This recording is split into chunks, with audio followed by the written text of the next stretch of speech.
విభజన హామీలు ఏ ఒక్కటి అమలు చేయలేదు. రాష్ట్ర ప్రభుత్వాలను కోల్చాలని చూస్తున్నారన్న రేవంత్. 23 అంశాలు విభజన హామీల అమలు. తెలంగాణకు కాంగ్రెస్ ప్రత్యేక మేనిఫెస్టో విడుదల. బీఆర్ఎస్ హయాంలో తెలంగాణ ఆర్థిక వ్యవస్థ చిన్నాభిన్నం.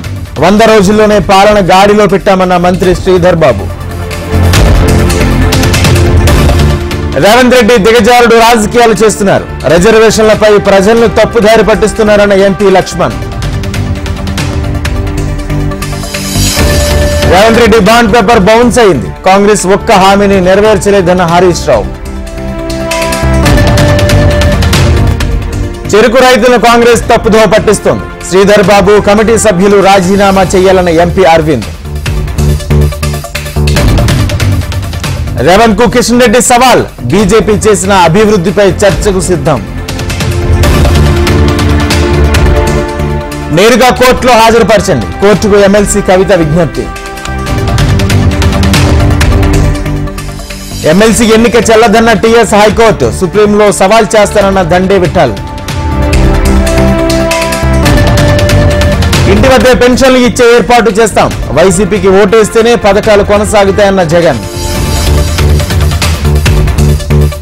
అధికారంలోకి రాగానే పెన్షన్ 4000 చేస్తామన్న చంద్రబాబు. భూములను దోచేసే చట్టం తీసుకువచ్చారన్న పవన్ కళ్యాణ్.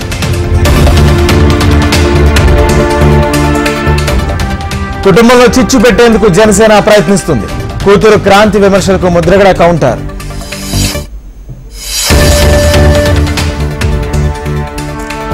ఏపీలో తాగునీటి ఇబ్బందులపై సీఎస్ సమీక్ష. తాగునీటి సమస్యలు ఉన్న చోట దృష్టి పెట్టాలని ఆదేశం.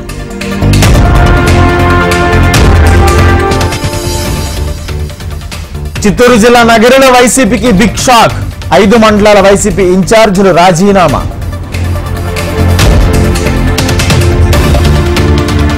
తెలంగాణ హైకోర్టును ఆశ్రయించిన బీఆర్ఎస్. ఫోన్ ట్యాపింగ్ వ్యవహారంలో అసత్య ప్రచారాలు చేస్తున్నారని పిటిషన్. భద్రాచలం వాసులకు ఉపశమనం. పలుచోట్ల ఈదురు గాలులు, వడగళ్ల వాన. బీజేపీకి 400 సీట్లు వచ్చే అవకాశం లేదు. బలహీన వర్గాలు బీజేపీకి ఓటు వేసేందుకు సిద్ధంగా లేరన్న అఖిలేష్ యాదవ్. రాయ్బరేలీలో రాహుల్ గాంధీ నామినేషన్. సోనియా, ప్రియాంక సమక్షంలో నామినేషన్ వేసిన రాహుల్. అమేథీని వదిలి రాయ్బరేలీకి పారిపోయారు. రాహుల్ వయనాడ్లో ఓడిపోతారన్న మోడీ. మోడీ వారణాసికి ఎందుకు పారిపోయారు? రాహుల్ గాంధీపై విమర్శలకు ఖర్గే కౌంటర్. అమేథీలోని పేదలకు గాంధీ కుటుంబం ఏం చేసింది? గెలవలేక గాంధీలు పోటీకి రాలేదన్న స్మృతి ఇరానీ. కూటమిలో నుంచి అందరూ వెళ్లిపోతున్నారు. ప్రజలు బీజేపీ ప్రభుత్వాన్ని కోరుకుంటున్నారన్న అమిత్ షా.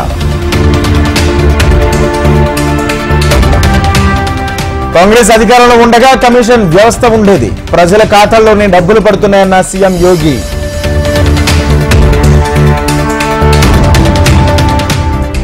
కేజ్రీవాల్ బెయిల్ పిటిషన్పై సుప్రీంకోర్టు విచారణను ఈ నెల 7కు వాయిదా వేసిన సుప్రీం ధర్మాసనం. ప్రజ్వల్ పెన్ డ్రైవ్ లో 3000 మంది మహిళల అశ్లీల వీడియోలు. సిట్కు పెన్ డ్రైవ్ అందించిన బీజేపీ నేత దేవరాజ్ గౌడ.